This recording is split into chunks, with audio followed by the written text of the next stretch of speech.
நண்பர்கள் அனைவருக்கும் இனிய சரஸ்வதி பூஜை மற்றும் ஆயுத பூஜை நல்வாழ்த்துக்கள். இன்னைக்கு நம்மளோட சேனல்ல எதை பத்தி பார்க்க போறோம் அப்படின்னு பாத்தீங்கன்னா, ஹவு டு சூஸ் அ பிசினஸ்ல ஸ்டெப் 1 அப்படிங்கிற டீடைல்ல நாம் பார்க்க போறோம். பிசினஸ் பொறுத்த வரைக்கும் ரெண்டே மாடல் தான். ஒன்னு ப்ராடக்ட் பேஸ்டு பிசினஸ், இன்னொன்னு சர்வீஸ் பேஸ்டு பிசினஸ். அதுல பாத்தீங்கன்னா ப்ராடக்ட் பேஸ்டு பிசினஸ் அப்படின்னா என்னன்னு பாத்தீங்க அப்படின்னா, நம்ம பிசிக்கலா ஒரு பொருளை மேனுஃபேக்சர் பண்ணி அல்ல வெளியில இருந்து வாங்கி ஹோல்சேல்ல இருந்து மொத்தமா வாங்கி நம்ம விற்கிறது பேர் ப்ராடக்ட் பேஸ்டு பிசினஸ். அப்படின்னா அதுக்கு எக்ஸாம்பிள் பாத்தீங்க அப்படின்னா, ப்ராடக்ட் பேஸ்ட் பிசினஸ்ல எதெல்லாம் வரும் அப்படின்னு பாத்தீங்கன்னா, பைக்கு, காரு, மொபைல், டிவி, அப்புறம் மொபைல் அக்சசரிஸ், அப்புறம் ஆட்டோமொபைல் ஸ்பேர் பார்ட்ஸ். அதாவது இப்போ நம்ம பைக்கு இந்த மாதிரி காருக்கெல்லாம் ஆட்டோமொபைல் ஸ்பேர் பார்ட்ஸ் பண்றாங்க இல்லையா, அதுக்கப்புறம் மசாலா பவுடர்ஸ், இப்போ சாம்பார் பொடி, வத்தப்பொடி, ரசப்பொடி, இந்த மாதிரிலாம் மசாலா பவுடர்ஸ் நீங்களே மேனுஃபேக்சர் பண்ணி நீங்கள் விற்கிறீங்கன்னா அதுவும் ப்ராடக்ட் பேஸ்ட் பிஸ்னஸில் தான் வரும். அதுக்கப்புறம் ஆல் ஃபுட் ஐட்டம்ஸ், இப்போ இந்த மேகி, ஹார்லிக்ஸு, ஜாமு, இதெல்லாம் ஃபுட் ப்ராடக்ட்ஸில் வருது இல்லையா, அது எல்லாமே ப்ராடக்ட் பேஸ்ட் பிஸ்னஸ் தான். அப்புறம் ஃபர்னிச்சர் ஐட்டம்ஸ், இப்போ டிவி, சோஃபா, சேரு, கட்டில், பெட்டு, இது எல்லாமே ஃபர்னிச்சர் ஐட்டம்ஸில் வரும். அதுவும் ப்ராடக்ட் பேஸ்ட் பிஸ்னஸ் கீழே தான் வரும். அதுக்கப்புறம் ட்ரெஸ்ஸு அண்ட் அக்சசரிஸ். ட்ரெஸ் அப்படின்னா நம்ம ஷர்ட்டு, பேண்ட்டு, டிஷர்ட்டு சில பேர் அவங்களாம் ஓனாக மேனுஃபேக்சர் பண்ணி இல்லை அவங்களே ரெடி பண்ணி விற்பாங்க. அதெல்லாம் ப்ராடக்ட் பேஸ்ட் பிஸ்னஸில் தான் வரும். அதுக்கப்புறம் காஸ்மெட்டிக் ஐட்டம்ஸ், இப்போ பார்த்தீங்க அப்படின்னா பியூட்டிக்கு நிறைய யூஸ் பண்ணுறாங்களே காஸ்மெட்டிக் ஐட்டம்ஸ், பவுடரு, ஷாம்பு, அப்புறம் ஹேர் ஆயில், இதெல்லாம் ப்ராடக்ட் பேஸ்ட் பிஸ்னஸ் தான். அதுக்கப்புறம் கிராசரி ஐட்டம்ஸ், நம்ம அரிசி, பருப்பு, ஜாமான், இந்த மாதிரி மளிகை ஜாமான் எல்லாமே ப்ராடக்ட் பேஸ்ட் பிஸ்னஸ்ல தான் வரும். அதுக்கப்புறம் மெடிசின்ஸ் அண்ட் மெடிசின்ஸ் எக்யூப்மெண்ட்ஸ், இப்போ நம்ம மாத்திரை, மருந்து, அதெல்லாம் வாங்குறோம். அதுக்கப்புறம் ஹாஸ்பிட்டலில் இந்த பெட்டு, அப்புறம் அந்த இசிஜி எடுக்கிற அந்த மிஷின்ஸ் எல்லாம் எடுக்கிறாங்க இல்லையா, அதெல்லாம் ப்ராடக்ட் பேஸ்ட் பிஸ்னஸ்ல தான் வரும். இந்த ப்ராடக்ட் பேஸ்ட் பிஸ்னஸ்லயும் ரெண்டு விதம் நம்ம பிரிக்கலாம். ஒன்று மேனுஃபேக்சரர், இப்போ நீங்களே ஓனா மேனுஃபேக்சர் பண்ண போறீங்க அப்படின்னா அதுல நீங்க எதெல்லாம் கவனிக்கணும் அப்படிங்கறத நம்ம இப்ப பார்க்கலாம். இப்போ மேனுஃபேக்சரர் பாத்தீங்க அப்படின்னா, ஒரு பொருளை அவங்களே அதாவது தயாரிக்கிறாங்க அப்படின்னா அவங்க ஃபர்ஸ்ட் பார்க்க வேண்டிய விஷயம் அதோட தயாரிக்கிறதுக்கான ரா மெட்டீரியல்ஸை நீங்க முதல்ல சூஸ் பண்ணணும்.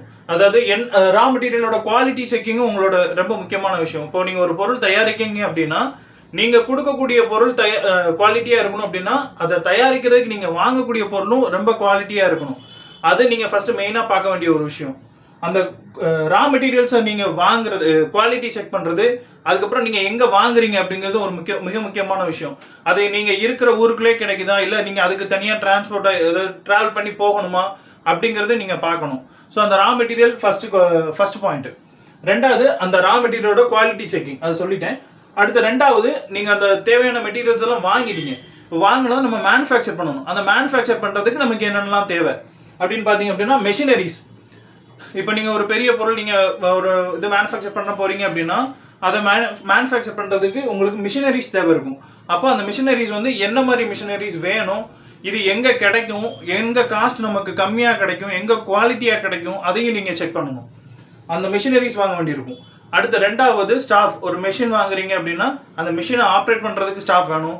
அப்படி இல்லை அப்படின்னா அந்த உங்க கூட ஒர்க் பண்றதுக்கு ஸ்டாஃப் வேணும். எத்தனை ஸ்டாஃப் வேணும், என்ன குவாலிஃபிகேஷன் அவங்களுக்கு இருக்கணும், அவங்களுக்கு என்ன நாலேஜ் இருக்கணும், எத்தனை பேர் வேணும், அது எல்லாமே நீங்க பார்க்க வேண்டியிருக்கும்.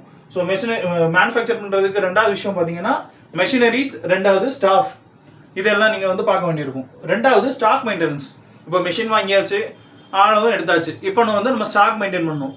ஒரு நாளைக்கு நம்ம ஒரு மணி நேரத்தில் எத்தனை ப்ராடக்ட் நம்ம மேனுஃபேக்சர் பண்ண போறோம், இல்லை ஒரு நாளைக்கு நம்ம எத்தனை பொருளை மேனுஃபேக்சர் பண்ணணும். இப்போ எக்ஸாம்பிளுக்கு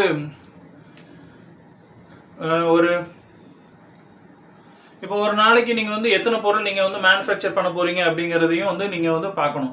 அதாவது இப்போ ஒரே நாள்ல ஒரு நாள் ஃபுல்லாக உட்காந்து நம்ம ஒரே பொருள் தயாரிச்சு நம்ம அதை விற்கிறோம் அப்படின்னா நம்மளால அதிகமாக நம்ம ப்ராஃபிட் பார்க்க முடியாது. அதனால ஒரு நாளைக்கு குறைஞ்சது நம்ம பண்ற பொருளை பொறுத்து, நீங்க என்ன பொருள் மேனுஃபேக்சர் பண்றீங்க அப்படிங்கிற பொறுத்து, ஒரு நாள் 10 பண்ணலாம், இல்லை ஒரு நாள் 100 பண்ணலாம். இப்போ பெரிய பெரிய இண்டஸ்ட்ரீஸ் லெவலுக்கு நீங்க பண்றீங்க அப்படின்னா ஒரு நாளைக்கு 1000 கணக்கில் நீங்க பண்ற மாதிரி இருக்கும். ஸோ அதே மாதிரி அந்த ஸ்டாக் மெயின்டெனன்ஸ், ஒரு நாளைக்கு எவ்வளவு ப்ரொடக்ஷன் நம்ம மேனுஃபேக்சர் பண்றோம் அப்படிங்கிறதையும் நீங்க மெயினா பார்க்க வேண்டியிருக்கும். ஸ்டாக் மெயின்டெனன்ஸ் ஒரு 3வது பாயிண்ட்ல வரும். அடுத்து பேக்கேஜிங். சரி, நம்ம பொருளை தயாரிச்சிட்டோம், தயாரிச்ச பொருளை பேக் பண்ணி வைக்கணும். அந்த பேக்கிங் என்ன அளவுக்கு பண்ணணும். இப்போ வந்து ஃபுட் ஐட்டம்ஸ்லாம் பண்றீங்க அப்படின்னா, இப்போ ஜாம் இந்த மாதிரி ஐட்டம்ஸ்லாம் பண்றீங்கன்னா அது லீக் ஆகக்கூடாது, அது கெட்டு போகக்கூடாது. ஸோ அதுக்கு தகுந்த மாதிரி பேக்கேஜிங் பார்க்கணும். பாட்டில் பார்க்கணும். பாட்டிலில் வாங்கினா பாட்டிலில் கீழே போட்டால் உடஞ்சிரும். ஸோ அதுக்கு காம்பனண்ட்டாக என்ன பார்க்கணும்னா பிளாஸ்டிக்கில் எதுவும் பண்ண முடியுமாங்கிறதையும் பார்க்கணும். நீங்கள் பேக்கேஜிங் பண்ணுற அந்த பாக்ஸு, அந்த கவரு, அந்த ஃபுட் மெட்டீரியல்ஸ்லாம் பண்ணுறீங்க அப்படின்னா அந்த பிளாஸ்டிக் வந்து அந்த ஃபுட்டில் எதுவும் கெமிக்கல்ஸ் ஆட் ஆகிடக்கூடாதுங்கிறதையும் அந்த இதுலேயும் நீங்கள் ரொம்ப கவனமாக பார்க்க வேண்டியது இருக்கும். அந்த பேக்கேஜிங் ஒரு மிக முக்கியமான ரோல். ஏன்னா பேக்கேஜிங்கை பொறுத்து தான் என்னது ஒரு பொருளை நம்ம வாங்குறதுக்கான மிக முக்கியமான ஒரு விஷயம் அந்த பேக்கேஜிங். ஒரு பேக்கேஜிங் நல்லா இல்லை அப்படின்னா நம்மளுமே அந்த பொருளை வாங்க மாட்டோம். ஸோ நீங்கள் மிக முக்கியமாக பார்க்க வேண்டியது உங்களோட பிஸ்னஸையோ நீங்கள் பண்ணக்கூடிய ஒரு ப்ராடக்ட்டையோ மக்கள்கிட்ட ஈஸியாக கொண்டு போய் சேர்க்கறது அந்த பேக்கேஜிங். அது மிக முக்கியமான விஷயம். அதில் நீங்கள் ரொம்ப கவனமாக இருக்கணும். அந்த பேக்கேஜிங் பண்ணுற மாதிரி இருக்கும். பேக்கேஜிங் பண்ணதுக்கப்புறம் அடுத்த பாயிண்ட் என்னன்னு பார்த்தீங்கன்னா டிஸ்ட்ரிபியூஷன். இப்போ வந்து நீங்கள் டிஸ்ட்ரிபியூஷன்னா இப்போ டேரெக்டாக நீங்கள் போய் விற்காம, இப்போ நீங்கள் வந்து ஏதோ ஒரு சிட்டியில் இருக்கீங்க, எக்ஸாம்பிளுக்கு சென்னையில் இருக்கீங்க அப்படின்னா உங்கள் ஊருக்குள்ளே மட்டுமே நீங்கள் விற்றீங்க அப்படின்னா உங்களுக்கு ரொம்ப கம்மியாக தான் போகும். அப்படிங்கிற பட்சத்தில் டிஸ்ட்ரிபியூஷன் ஊருக்கு நீங்கள் டிஸ்ட்ரிபியூட்டர்ஸ் பிடிக்கணும். இப்போ எந்தெந்த ஊரில் இவங்களுக்கு எத்தனை டிஸ்ட்ரிபியூட்டர் கொடுக்கலாம், அவங்களுக்கு எவ்வளோ ஸ்டாக் கொடுக்கலாம், அவங்களுக்கு கிரெடிட்டில் கொடுக்கலாமா இல்லை கேஷ் பேமெண்ட்டில் கொடுக்கலாமா, அதுவும் நீங்கள் பார்க்கணும். இப்போ ஒரு ஊரில் வந்து ஒரு டிஸ்ட்ரிபியூட்டருக்கு தனியாக கொடுத்துட்டு இன்னொரு டிஸ்ட்ரிபியூட்டருக்கு அதிகமாக நீங்கள் டிஸ்கவுண்ட் கொடுத்தீங்க அப்படின்னா அது ப்ராப்ளம்ஸ் வரும். அதே மாதிரி உங்கள் ப்ராடக்டை ஒரு ஊரில் எத்தனை டிஸ்ட்ரிபியூட்டருக்கு கொடுக்கணும், இந்த ஏரியாவில் யார் டிஸ்ட்ரிபியூட்டர் அப்படிங்கிறது எல்லாம் நீங்கள் சூஸ் பண்ணணும்.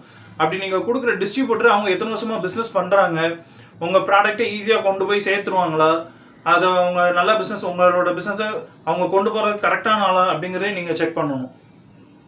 ரெண்டாவது ரிட்டர்ன். இப்போ டிஸ்ட்ரிபியூட்டர் கொடுக்குறது பிரச்சனை இல்லை. நம்ம கொடுக்குற பொருளை அவங்க விற்காம ரொம்ப நாளாக ஸ்டாக் வச்சுட்டு அந்த பொருளை திரும்ப நம்மகிட்டே ரிட்டர்ன் கொண்டு வந்துட்டாங்கன்னு வைங்களேன், நம்ம போட்ட முதல் பூரா போச்சு. இப்போ கொடுக்குற டிஸ்ட்ரிபியூட்டர் அவங்க கரெக்டாக மக்கள்கிட்ட கொண்டு போய் சேர்க்கணும். அல்ல ப்ராடக்ட்டுக்கு ஒரு குறிப்பிட்ட டேட், நம்ம எல்லாத்துக்குமே வந்து மேனுஃபேக்சர் டேட்டுங்கிறது ஒரு கண்டிப்பாக மேண்டட்ரியாக இருக்கும். அந்த மேனுஃபேக்சரிங் டேட்டு நம்ம பண்ணுறதுலேருந்து எக்ஸ்பைரி டேட்டுன்னு ஒன்று கன்ஃபார்மாக இருக்கும். அந்த எக்ஸ்பைரி டேட்டுக்குள்ளே அது வந்து மக்கள் கையில் போய் சேரணும், அவங்க யூஸ் பண்ணி முடிக்கணும். அப்படி இல்லாமல் அவங்க பாட்டு குடோனில் ஸ்டாக்கில் வச்சுக்கிட்டு விற்கலைன்னு வச்சுருந்துட்டு கொஞ்ச நாள் கழிச்சு நம்மகிட்ட திரும்ப கொண்டு வராங்க அப்படின்னா நம்ம போட்ட முதல் பூரா போச்சு. ஸோ அதுலேயும் நீங்கள் ரொம்ப கவனமாக இருக்கணும். டிஸ்ட்ரிபியூட்டர் சூஸ் பண்ணலையும் நல்ல ஒரு டிஸ்ட்ரிபியூட்டர், நல்லா யார் மக்கள்கிட்ட சீக்கிரம் கொண்டு போய் சேர்ப்பாங்க, யார் ரொம்ப வருஷமாக பிஸ்னஸ் பண்ணுறாங்கங்கிறதையும் நீங்கள் சூஸ் பண்ணணும். ரெண்டாவது, இல்லை நான் டிஸ்ட்ரிபியூட்டர் பண்ணல நானே டைரெக்டாக பண்ண போகணும் அப்படின்னா அதுக்கு அடுத்து நீங்கள் பண்ண வேண்டியதுலாம் என்ன அப்படின்னு பார்த்தீங்கன்னா, நீங்கள் விற்கிறீங்க அப்படின்னா நீங்களே டைரெக்டாக விற்கிறீங்க இல்லை கடையை போட்டு விற்கிறீங்க அப்படின்னா அந்த சேல்ஸ் பண்ணுறதுக்கு லேபர்ஸ் எடுக்கணும். சேல்ஸ் பண்ணுறதுக்கு லேபர்ஸ், இப்போ லேபர்ஸ் எடுக்கிறீங்க அப்படின்னா அந்த லேபர்ஸ் வந்து எத்தனை லேபர்ஸ் வேணும். அதாவது இப்போ ஒரு கடை மாதிரி போடுறீங்க அப்படின்னா கடைக்கு ஒரு 4 பேரோ, இல்லை ஒரு பெரிய சூப்பர் மார்க்கெட் மாதிரி போடுறீங்க அப்படின்னா அதுக்கு எத்தனை பேர் வேணும். இப்போ வந்து பொருள் எல்லாம் அடுக்கி வைக்கிறதுக்கு ஒரு ஆட்கள் வேணும், ஒரு 2-3 பேர் வேணும். அந்த பொருள் எல்லாம் எடுத்து கொடுக்கறதுக்கு ஒரு ஆட்கள் வேணும், அதை பில் பண்ணுறதுக்கு ஒரு ஆள் வேணும். இந்த மாதிரி நீங்கள் ஒரு கடையோ இல்லை நீங்கள் ஒரு சூப்பர் மார்க்கெட்டோ ஏதோ போடுறீங்க அப்படின்னா அதுக்கு எத்தனை பேர் வேணும், அதுக்கு என்னென்ன மிஷினரிஸ் வாங்கணும், செல்ஃப்லாம் வாங்கணும், ரேக்கெல்லாம் வாங்கணும், கம்ப்யூட்டர் வாங்கணும். இப்போது சில ஐட்டம்ஸ்லாம் வந்து ஃப்ரிட்ஜில் வைக்கிற மாதிரி இருக்கும், அதுக்கு நீங்கள் வைக்கிறதுக்கு ஃப்ரிட்ஜு ஃப்ரீசர்லாம் வாங்குற மாதிரி இருக்கும். அந்த மாதிரி ஸ்டாஃப் மிக முக்கியமான ஒரு விஷயம். ரெண்டாவது ஸ்டாஃபு, அந்த ஸ்டாஃபோட சேலரி. இப்போ ஒரு 10 பேர் இருக்காங்கன்னா அந்த 10 பேருக்கு நம்ம எவ்வளோ சேலரி கொடுக்கணும். இப்போ ஒரு ஆளுக்கு 10,000 ரூபா சம்பளம் அப்படின்னா 10 பேருங்கும் போது நம்மளுக்கு 1 லட்ச ரூபா சேலரி ஆச்சு. அந்த 1 லட்ச ரூபான்னா நம்மளுக்கு அந்த 1 லட்ச ரூபா மாதம் லாபம் வருமா, கடை வடகை எல்லாமே பார்க்கணும். ஸோ அந்த ஸ்டாஃப் சேலரி மிக முக்கியமான விஷயம். ரெண்டாவது எல்லாருமே பண்ணுற ஒரு தப்பு என்னன்னா, கடையில் வேலை பார்க்குறவங்களுக்கு எல்லாரும் சேலரி கொடுத்துருவாங்க. ஓனருக்கு சேலரிங்கிற ஒன்று எடுத்து வைக்க மேக்ஸிமம் பிஸ்னஸ் ஓனர்ஸ் வந்து பண்ணுறதில்ல. ஏன்னா நீங்களும் இந்த தொழிலுக்காக உங்கள் டைமை ஸ்பெண்ட் பண்ணியிருக்கீங்க, அதுக்காக நீங்கள் வேலை பார்த்துருக்கீங்க. உங்களுக்குன்னு ஒரு சேலரி நீங்கள் எடுத்து வச்சாதான் உங்களோட ப்ராஃபிட்டே அது கால்குலேஷன். இப்போ எக்ஸாம்பிளுக்கு நீங்கள் ஒரு பொருளை ஒரு 5 ரூபாய்க்கு வாங்குறீங்க, 5 ரூபாய்க்கு வாங்கி ஒரு 2 பேர் வேலைக்கு போட்டு நீங்கள் விற்கிறீங்கன்னு வைங்களேன். அவங்க 2 பேருக்கும் இப்போ இல்லை ஒரு பொருளை நீங்கள் வந்து 10,000 ரூபாய்க்கு வாங்குறீங்க, 10,000 ரூபாய்க்கு வாங்கிட்டு அந்த பொருளை வந்து ஒரு 25,000 ரூபாய்க்கு விற்கிறீங்கன்னு வைங்களேன். அந்த 25,000 ரூபாய் விற்கிறதுக்கு ஒரு 2 பேரை வேலைக்கு எடுத்திருக்கீங்க. அவங்க 2 பேருக்கும் 5,000 ரூபாய் சம்பளம்னு வச்சுங்களேன். நீங்கள் நான் வாங்கின பொருள் 10,000 ரூபாய், உங்கள் ஸ்டாஃப் சேலரி 5,000 ரூபாய், மொத்தம் 20,000 ரூபாய். நீங்கள் விற்ற பொருள் 25,000 ரூபாய். இதில் 5,000 ரூபாய் உங்களுக்கு லாபம் நீங்கள் நினைப்பீங்க. ஆனால் இந்த 5,000 ரூபாயும் உங்களுக்கு லாபம் கிடையாது. ஏன்னா இந்த பொருளை வாங்குறதுக்கு நீங்கள் போயிருப்பீங்க, அதுக்கு நீங்கள் அலைஞ்சிருப்பீங்க, உங்களோட டைமை நீங்கள் ஸ்பெண்ட் பண்ணியிருப்பீங்க. அதுக்கு உங்களுக்கு சேலரி யார் கொடுப்பா? அந்த சேலரியில் உங்களுக்கு நீங்கள் ஒரு 5000 ரூபா வச்சுருந்தீங்க அப்படின்னா மீதி உங்களுக்கு ப்ராஃபிட்டுங்கிறது இல்லவே இல்லை. ஏன்னா உங்களோட டைம் அதில் போயிடுச்சு. அப்போ அது உங்களோட சேலரி கணக்கில் தான் வரும். ஸோ உங்களுக்கும் நீங்கள் சேலரியை ஃபிக்ஸ் பண்ணணும். அப்படின்னா தான், அதாவது ஸ்டாஃப் சேலரி, அப்புறம் உங்களோட சேலரி, அப்புறம் உங்கள் மேனுஃபேக்சரிங்கான எக்ஸ்பென்ஸ், இதெல்லாம் போக தான் உங்களோட ப்ராஃபிட் இருந்தா இல்லையா. Manufacturing cost plus profit equal to sales. அதாவது ஸ்டாஃப் சேலரி, உங்களோட மேனுஃபேக்சரிங் காஸ்ட்டு, உங்களோட சேலரி, இது போக நீங்கள் வாங்கினதுலேருந்து விற்கிற ரேட்டை பொறுத்து தான் உங்களோட ப்ராஃபிட் வந்து டிசைட் பண்ணுறோம். ரெண்டாவது டிரான்ஸ்போர்ட். நீங்கள் ஒரு பொருளை மேனுஃபேக்சர் பண்ணிட்டீங்க அப்படின்னா உங்கள் டிஸ்ட்ரிபியூட்டருக்கு நீங்கள் கொடுக்குறதா இருந்தாலும் இல்லை நீங்களே டைரெக்டாக பப்ளிக்கிட்ட கொண்டு போய் சேர்க்கறதா இருந்தாலும் அதுக்கு மிக முக்கியமான ஒரு விஷயம் டிரான்ஸ்போர்ட். நீங்கள் எதில் டிரான்ஸ்போர்ட் பண்ணுறீங்கிறது முக்கியமான விஷயம். இந்த டிரான்ஸ்போர்ட் உங்களோட ஓன் எக்ஸ்பென்ஸில் பண்ணுறீங்களா இல்லை டிஸ்ட்ரிபியூட்டர்ஸ் டீலர்ஸ்ட்டை கொடுக்குறீங்க அப்படின்னா அவங்களே வந்து எடுத்துக்கிறாங்களா, இது எல்லாமே நீங்கள் பார்க்க வேண்டிய ஒரு விஷயமா இருக்கும். டிரான்ஸ்போர்ட்டுங்கிறதும் ஒரு முக்கியமான விஷயம். இதில் என்ன அப்படின்னு பார்த்தீங்கன்னா, நீங்கள் பண்ண பொருளை சீக்கிரத்தில் வந்து கஸ்டமர் சைட்லேயோ இல்லை டீலர் சைட்லேயோ கொண்டு போய் சேர்க்குற மாதிரி இருக்கணும். நீங்கள் இங்கேருந்து மேனுஃபேக்சர் பண்ணி டிரான்ஸ்போர்ட் பண்ணி கொடுத்து அந்த டிரான்ஸ்போர்ட் போகிறதுக்கு ஒரு 4 நாள் 5 நாள் ஆயிடுச்சு அப்படின்னா அந்த 5 நாளுமே அந்த ப்ராடக்ட் என்ன வேணால் ஆகிறதுக்கான வாய்ப்புகள் இருக்குது. இப்போ சில பொருள்லாம் 2-3 நாளுக்குள்ள வந்து யூஸ் பண்ணுற மாதிரி இருக்கும். பேக்கரி ஐட்டம்ஸு, ஃபுட் ஐட்டம்ஸ்லாம் கூடிய சீக்கிரம் வந்து எக்ஸ்பைரி டேட் ஆயிரும். ஸோ இப்போ நீங்கள் பண்ணதுலேருந்து எவ்வளோ சீக்கிரம் கஸ்டமர் கிட்ட போதோ அவ்வளோ சீக்கிரத்தில் அது சேல் ஆகி உங்ககிட்ட ப்ராஃபிட் வரணும். ஸோ அந்த டிரான்ஸ்போர்ட் மிக முக்கியமான ஒரு விஷயம். நீங்கள் எந்த பிஸ்னஸ் பண்ணுறதா இருந்தாலும் எவ்வளோ சீக்கிரம் உங்ககிட்ட இருந்து அது அதர் சைடு, அதாவது கஸ்டமர் சைடோ இல்லை டீலர் சைடோ போகுது அப்படிங்கிறது அந்த டிரான்ஸ்போர்ட் வந்து ரொம்ப இதாக சூஸ் பண்ணணும் நீங்கள் பார்த்துட்டு. ரெண்டாவது மார்க்கெட்டிங் அண்ட் அட்வர்டைசிங். இதுதான் ஒரு மிகப்பெரிய ரோல். எந்த பொருள் வேணாலும் நம்ம வந்து மேனுஃபேக்சர் பண்ணிடலாம். ஆனால் அதை எப்படி மார்க்கெட் பண்ணுறது, நீங்களா மேனுஃபேக்சர் பண்ணி உங்கள் இண்டஸ்ட்ரியிலையோ இல்லை உங்கள் ஃபேக்ட்ரிலையோ நீங்கள் வச்சுருந்தீங்க அப்படின்னா அது பப்ளிக்கு தெரியாது. நீங்கள் வந்து அதை மார்க்கெட் பண்ணணும், அட்வர்டைஸ் பண்ணணும். இப்போ பார்த்தீங்க அப்படின்னா நீங்கள் வந்து மார்க்கெட்டிங் அட்வர்டைசிங் ஏன் முக்கியம் அப்படின்னு சொல்கிறேன் அப்படின்னு பார்த்தீங்கன்னா, மிகப்பெரிய பிராண்ட்ஸ் கோகோகோலா, ஹார்லிக்ஸ், பூஸ்ட், இதெல்லாம் பார்த்தீங்கன்னா ஆல்ரெடி மக்கள் எல்லாருக்குமே தெரியும். நம்ம வருஷம் கணக்காக அதெல்லாம் வாங்கி குடிச்சிட்டு தான் இருக்கும். ஆனாலும் அவங்க ஏன் இன்னும் அட்வர்டைஸிங்கோ இல்லை மார்க்கெட்டிங்கோ பண்ணிக்கிட்டு இருக்காங்க அப்படின்னு பார்த்தீங்கன்னா, அது வந்து மிக முக்கியமான ரோல். மக்களுக்கு வந்து திரும்ப திரும்ப அதை ஞாபகப்படுத்திக்கிட்டே இருக்கணும். இல்லை புதுசாக நீங்கள் ஒன்று பண்ணுறீங்கன்னாலும் அதை கொண்டு போய் கொடுத்தாதான் இந்த மாதிரி ஒன்று இருக்குது, நீங்கள் யூஸ் பண்ணி பாருங்க அப்படிங்கிறத நீங்கள் வந்து அட்வர்டைஸ்மெண்ட் பண்ணுறதுனாலையோ மார்க்கெட்டிங் பண்ணுறதுனாலையோ தான் அது வந்து பப்ளிக் கிட்ட போகும். உங்கள் பொருள் வந்து மக்கள் யூஸ் பண்ணணும் அப்படின்னா நீங்கள் விளம்பரப்படுத்தாமல் எதுவுமே நடக்காது. அதனால தான் இன்னும் அந்த மிகப்பெரிய பிராண்ட்ஸ் எல்லாமே அவங்க ஆல்ரெடி மார்க்கெட்டில் எத்தனையோ வருஷமாக இருக்காங்க, இருந்தாலும் அவங்க பண்ணிக்கிட்டு இருக்காங்க அப்படின்னா நாங்கள் என்ன இருக்கோம், இது என்ன யூஸ் பண்ணிகிட்டே இருக்காங்க அப்படிங்கிறத அவங்க தெரியப்படுத்திக்கிட்டே இருக்காங்க. ஞாபகப்படுத்த தான் அவங்க மனசில் அது ரிஜிஸ்டர் ஆகும். இப்போ பார்த்துக்கிட்டிங்கன்னா முன்னாடி காலத்தில் நிறைய வந்து நம்ம சின்ன வயசுலேருந்தே யூஸ் பண்ணியிருப்போம். அந்த சில ப்ராடக்ட்ஸ்லாம் பார்த்தீங்கன்னா ஹமாம், இந்த மாதிரி பூமர், இதெல்லாம் பார்த்தீங்கன்னா சில அட்வர்டைஸ்மெண்ட்லாம் நம்ம மைண்டில் அப்படியே இருக்கும். இந்த அம்மா, அந்த ஹமாம் சோப்பில் இருக்கிற அம்மா மாதிரியே நம்ம அம்மா இல்லை அப்படிங்கிற மாதிரிலாம் நிறைய விளம்பரங்கள் பண்ணாங்க. அதெல்லாம் இன்னும் நம்ம மைண்டில் அப்படி இருக்குது. அதே மாதிரி பூமருக்கு பார்த்தீங்க அப்படின்னா அந்த முட்டை விட்டோன்னே முட்டையிலேருந்து ஒரு பூதம் வரும். அதெல்லாம் வந்து நம்ம மைண்டில் இன்னும் நம்ம சின்ன வயசில் பார்த்தது, அதெல்லாம் இன்னும் நம்ம மைண்டில் ரிஜிஸ்டரில் இருக்குது. அந்த இது ஏதாவது ஒரு நம்ம அந்த மாதிரி பார்த்தோன்னே இது மாதிரி பூமரில் வரும் அப்படின்னு நம்ம மைண்டில் அப்படியே ரிஜிஸ்டர் பண்ணி வச்சுருப்பாங்க. அந்த மாதிரி உங்கள் பொருளை நீங்கள் மக்கள் மனசில் விதைக்கணும் அப்படின்னா, அதாவது பதிய வைக்கணும் அப்படின்னா நீங்கள் வந்து அட்வர்டைசிங் அண்ட் மார்க்கெட்டிங் மிக முக்கியமான ஒரு விஷயம். நீங்கள் பண்ண வேண்டியதில் அது ஒரு முக்கியமான ரோல். ரெண்டாவது டிஸ்பிளே. இப்போ நான் டீலர்ஸ் யார்ட்டையும் கொடுக்கல, நானே ஓன் பிராண்டாக நான் என்னோட இதை நான் வந்து கடையை வைக்க போகிறேன் அப்படின்னா நீங்கள் பார்க்க வேண்டிய விஷயம் ஷாப். நீங்கள் பார்க்குற ஷாப் வந்து மக்கள் அதிகமாக வர்ற இடமா இருக்கா, வண்டி வந்து விடுறாங்க அப்படின்னா பைக்கு பார்க்கிங் இல்லை கார்லாம் வர்றாங்கன்னா அந்த விடுறதுக்கு பார்க்கிங் நல்லா ஸ்பேசியஸாக இருக்கா, நீங்கள் இருக்கிற ஏரியா உங்கள் கடை வந்து எவ்வளோ தூரத்துலேருந்து பார்த்தாலும் பார்க்குறதுக்கு விசிபிளாக இருக்கா, மக்கள் நிறைய பேர் உள்ளே வர்றாங்க அப்படின்னா ஸ்பேசியஸாக இருக்கா, நீங்கள் வச்சிருக்கிற ப்ராடக்ட் எல்லாமே அவங்க பார்க்குறதுக்கு விசிபிளாக இருக்கா, இது எல்லாமே அந்த ஷாப் வந்து இது பண்ணுற மாதிரி இருக்கும். அதுவும் ஒரு முக்கியமான விஷயம். அதுக்கப்புறம் ஷாப்போட ஏரியா, நீங்கள் சூஸ் பண்ணுற ஷாப்போட ஏரியா வந்து மக்கள் அதிகமாக வந்து புழங்கக்கூடிய ஏரியாவாக இருக்கும். அந்த மாதிரி என்னன்னு பார்த்தீங்கன்னா, இப்போ சூப்பர் மார்க்கெட்லாம் வந்து மெயினான ஏரியாவில் வச்சுருந்தா தான் அந்த வழியாக போகிறவங்க கூட திடீர்னு ஏதோ ஒன்று வாங்கணும் அப்படின்னா வந்து உடனே வாங்கிட்டு போகிறதுக்கான ஆப்ஷன்ஸ் எல்லாம் இருக்குது. இதே ஒரு சந்து பந்துக்குள்ளே வச்சுருந்தோம் அப்படின்னா அந்த ஏரியாவில் உள்ளவங்க மட்டும்தான் வந்து வாங்குவாங்களே தவிர்த்து வெளியிலேருந்து யாரும் வந்து வாங்குறதுக்கான வாய்ப்புகள் இருக்காது. நீங்கள் சூஸ் பண்ணுற இடம் பப்ளிக்ஸ் அதிகமாக கூடுற மாதிரி இடம், மெயின் ரோட்டில் இருக்கிற மாதிரியான விஷயங்களை நீங்கள் பார்க்குற மாதிரி இருக்கும். அப்புறம் அந்த ஷாப் வாடகை, ஷாப் அட்வான்ஸு, இதெல்லாம் நீங்கள் வந்து பிஸ்னஸ் ஆரம்பிக்கிறதுக்கு முன்னாடியே நீங்கள் வந்து பிளான் பண்ணிக்கணும். இதுக்கு வந்து நம்ம எவ்வளோ செலவு பண்ண வேண்டியிருக்கும், அட்வான்ஸ்லாம் எவ்வளோ கொடுக்க வேண்டியிருக்கும், இதெல்லாமே வந்து உங்களோட மேனுஃபேக்சரிங் காஸ்ட்டில் உள்ளே வரதான் செய்யும். அதையும் நீங்கள் நோட் பண்ணிக்கோங்க. அதுக்கப்புறம் ப்ரைஸ் ஃபிக்ஸிங், இதுதான் மிக முக்கியமான ஒரு விஷயம். என்னடா இவன் எல்லாத்துக்குமே முக்கியமான விஷயம் சொல்கிறேன்னா, ஏன்னா நம்ம ஒரு பிஸ்னஸ் பண்ணுறோம், இல்லை ஒரு தொழில் ஆரம்பிக்கிறோம் அப்படின்னா அதில் எல்லாமே ஒரு முக்கியமான பார்ட். நான் சொல்லியிருக்க எல்லாமே வச்சு தான் நம்மளோட இந்த பாயிண்ட் வந்து ஃபிக்ஸ் பண்ண வருது, ப்ரைஸ் ஃபிக்ஸிங். ஏன்னா நம்ம வந்து இதுக்கு ஒரு அமௌண்ட் செலவு பண்ணியிருப்போம், இதுக்கு ஒரு அமௌண்ட் செலவு பண்ணியிருப்போம், இது எல்லாமே சூஸ் பண்ணி கடைசி நம்ம வைக்கிற அந்த ப்ரைஸ் ஃபிக்ஸிங் தான் நம்மளுக்கு வரக்கூடிய லாபத்தை வந்து முடிவு பண்ணுது. ஏன்னா இது எல்லாமே வந்து நம்ம பண்ணக்கூடிய செலவுகள், இதெல்லாம் கால்குலேட் பண்ணி தான் நீங்கள் ஒரு பொருளை ஃபிக்ஸ் பண்ணதுக்கான ஒரு இது உங்களுக்கு வந்து வரும். எப்படின்னா நம்ம வந்து ஒரு பொருளை வந்து 10 ரூபாய்க்கு வாங்கிட்டு இன்னொருத்தவங்க கிட்ட ஒரு 12 ரூபாய்க்கு விற்கிறோம் அப்படின்னா, ஆனால் நீங்கள் அது விற்கிறதுக்கு ஒரு 6 ரூபா 7 ரூபா செலவு பண்ணிக்கிங்கன்னு வைங்களேன், நீங்கள் உங்களுக்கு கிடைச்சது வெறும் 2 ரூபா, ஆனால் நீங்கள் செலவு பண்ணது 6 ரூபா, இதில் உங்களுக்கு 4 ரூபாய் நட்டம் தான். அதனால அந்த ப்ரைஸ் ஃபிக்ஸிங் அப்படிங்கிறது நீங்கள் இது எல்லாமே கால்குலேட் பண்ணி தான் அந்த ப்ரைஸ் ஃபிக்ஸிங்கிறத நீங்கள் வந்து பண்ணணும்.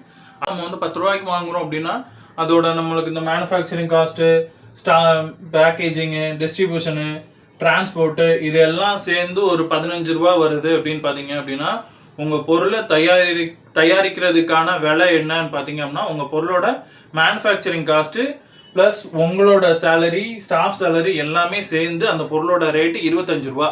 நீங்கள் 25 ரூபாய்க்கு ஒரு பொருளை தயாரிச்சிருக்கீங்க, இது வந்து டோட்டல் அவுட்புட். இதை வந்து பப்ளிக் கிட்ட கொண்டு போகிறதுல வந்து உங்களுக்கு நீங்கள் ஒரு 35 ரூபாய்க்கு நீங்கள் விற்கிறீங்க அப்படின்னா உங்களுக்கு அந்த 10 ரூபா லாபம். இந்த 10 ரூபா லாபமும் எவ்வளோ சீக்கிரத்தில் உங்கள் கைக்கு வருதுங்கிறத பொறுத்து தான் லாபம். இப்போ எக்ஸாம்பிளுக்கு 25 ரூபாய்க்கு நம்ம ஒரு பொருள் விற்கிறோம், இது ஒரு 6 மாதம் கழிச்சு 7 மாதம் கழிச்சு நமக்கு 10 ரூபா வருது அப்படின்னா அது வந்து ஒரு பெரிய விஷயமே கிடையாது. ஏன்னா அந்த 6 மாதத்தில் அந்த பணம் வந்து அதிகப்படியாக வந்து பணம் விற்கிறதுல வந்து இதாக இருக்கும். அதனால நீங்கள் விற்கிற பொருள் எவ்வளோ சீக்கிரத்தில் உங்ககிட்ட போயிட்டு திரும்ப பணமாக உங்ககிட்ட வருது அப்படிங்கிறத நீங்கள் சூஸ் பண்ண வேண்டியதில் ஒரு மிக முக்கியமான ஒரு கடமை. ஏன்னா அதை வச்சு தான் நீங்கள் அடுத்தது பொருள் இன்னும் மேனுஃபேக்சர் பண்ணி நீங்கள் இன்னும் மார்க்கெட் கொண்டு போக முடியும். உங்கள் கையில் பணம் பழக்கம் அதிகமாக இருந்துக்கிட்டே இருக்கணும். அதே மாதிரி நீங்கள் சூஸ் பண்ணுற பொருள் வந்து பார்த்தீங்கன்னா டெய்லி நீடல்ஸ் ப்ராடக்ட்ஸாக இருக்கணும். இப்போ இன்னைக்கு ஒன்று வாங்கிட்டாங்க அப்படின்னா அதை வாங்கிட்டு அடுத்து அவங்க ஒரு 6 மாதம் 7 மாதம் கழிச்சு இல்லை 1 வருஷம் கழிச்சோ தான் அவங்க திரும்ப இதே பொருளை வாங்குவாங்க அப்படின்னா, நீங்கள் அதில் வந்து ஒரு தடவை விற்கும் போதே நீங்கள் அதிகப்படியான லாபம் வச்சு விற்றாதான் உங்களால் வந்து அந்த கேப்பை வந்து ஃபில் பண்ண முடியும். இது ஒரு எக்ஸாம்பிளுக்கு நீங்கள் வந்து இப்போ டூத் பேஸ்ட்டு, சோப்பு இந்த மாதிரிலாம் வச்சிங்கன்னு வைங்களேன், அதிகபட்சம் 1 மந்த்துக்கு அப்புறம் அவங்க திரும்ப ரிட்டர்ன் வர்ற மாதிரி இருக்கும். இது காய்கறி, அரிசி இந்த மாதிரியான விஷயங்கள், கிராசரி ஐட்டம்ஸோ டெய்லி நம்ம அதாவது நீங்களே உங்கள் வாழ்க்கையில் எதெல்லாம் நீங்கள் டெய்லி ரொட்டீனுக்கு யூஸ் பண்ணுவீங்களோ அந்த மாதிரி விஷயங்களை நீங்கள் சூஸ் பண்ணி பிஸ்னஸ் பண்ணீங்க அப்படின்னா நீங்கள் எப்போவுமே அந்த பிஸ்னஸில் வந்து இருக்கலாம். அதாவது டெய்லி நீட்ஸ் ப்ராடக்டாக இருக்கணும். எப்போவுமே நீங்கள் சூஸ் பண்ணுற பிஸ்னஸ் வந்து மக்கள் தொடர்ந்து அது வாங்கிக்கிட்டே இருக்கிற மாதிரியான ஒரு பொருளாக நீங்கள் சூஸ் பண்ணீங்க அப்படின்னா உங்கள் பிஸ்னஸ் எப்போவுமே இருக்கும். நீங்கள் எப்போவுமே அது வளர்ந்துக்கிட்டே இருக்கலாம். ஆனால் இப்போ இதை வாங்கிட்டே இருக்காங்க அப்படின்னு நீங்கள் அதையே ரொட்டீனாக பண்ணிக்கிட்டே இருக்கக்கூடாது. நீங்கள் அதுலேயும் இன்னும் கொஞ்சம் ஸ்டெப் பை ஸ்டெப், ஏன்னா அப்டேட்டாக போய்கிட்டே இருக்கணும். இப்போ முன்னாடி பண்ண நிறைய விஷயங்கள் இன்னமும் இருக்குது, ஆனால் நம்ம இன்னும் அதே மாதிரி பண்ணுறதில்ல. அதில் இன்னும் கொஞ்சம் நம்ம அப்டேட் ஆகிட்டோம். இப்போ முன்னாடியெல்லாம் பார்த்தீங்கன்னா முன்னாடி காலத்தில் எப்படி பண்ணுவாங்க அப்படின்னா, தலைக்கு உடம்புக்கு எல்லாத்துக்குமே சேர்த்து இந்த உப்பு சோப்புன்னு ஒன்று சொல்லுவாங்க, அதுதான் எல்லாமே யூஸ் பண்ணுவாங்க. ஆனால் இப்போ தலைக்கு ஒரு சோப்பு, உடம்புக்கு ஒரு சோப்பு, மூஞ்சுக்கு ஒரு சோப்பு, தலைக்கு ஒரு ஷாம்பு, இந்த மாதிரி ஒவ்வொன்றும் வெரைட்டியாக யூஸ் பண்ணுறாங்க. அந்த மாதிரி நீங்கள் பண்ணக்கூடிய விஷயத்தில் நாளுக்கு நாள் என்ன புதுசாக பண்ணலாம் அப்படிங்கிறத நீங்கள் கண்டுபிடிச்சு இன்னும் மேலும் மேலும் நீங்கள் பண்ணிக்கிட்டே இருந்தீங்க அப்படின்னா நீங்கள் உங்கள் பிஸ்னஸில் கான்ஸ்டண்ட்டாக க்ரோ ஆகிட்டே இருக்கலாம். இப்போ பார்த்துக்கிட்டிங்கன்னா இது எல்லாமே நம்மளுக்கு வந்து மேனுஃபேக்சரிங் காஸ்ட்டில் வந்துடுது. இது எல்லாமே வந்து நம்மளோட மேனுஃபேக்சரிங் காஸ்ட்டில் வந்துருச்சு. இதுதான் நான் சொன்னது. நீங்கள் ஒரு 10 ரூபாய்க்கு ஒரு பொருள் வாங்கியிருக்கீங்க, 15 ரூபாய்க்கு மேனுஃபேக்சரிங் அந்த இது பண்ணியிருக்கீங்க. ஸோ அந்த மேனுஃபேக்சரிங் காஸ்ட்டு இப்போ நீங்கள் வைக்கக்கூடிய லாபம் 25 ரூபா உங்களோட பொருளோட மதிப்புனா நீங்கள் ஒரு 10 ரூபா சேர்த்து லாபம் வைக்கலாம். அப்போது இது manufacturing cost plus profit equal to sales. அதை விற்று வரக்கூடியது தான் உங்களோட லாபம். இதை முதல்ல தெரிஞ்சுக்கோங்க. இன்னைக்கு நம்ம பார்த்தது ப்ராடக்ட் பேஸ்ட் பிஸ்னஸை பற்றின ஒரு டீட்டெயில்டு வீடியோ நான் உங்களுக்கு கொடுத்துருக்கேன். இது உங்களுக்கு ரொம்ப யூஸ்ஃபுல்லாக இருந்திருக்கும்னு நினைக்கிறேன். பிஸ்னஸ் பண்ணணும்னு நினைக்கிற உங்கள் ஃப்ரெண்ட்ஸ் அண்ட் ஃபேமிலிக்கு ஷேர் பண்ணுங்கள். அடுத்தது சர்வீஸ் பேஸ்ட் பிஸ்னஸ் பார்க்குறதுக்கு நம்மளோட அடுத்த வீடியோவில் பார்க்கலாம்.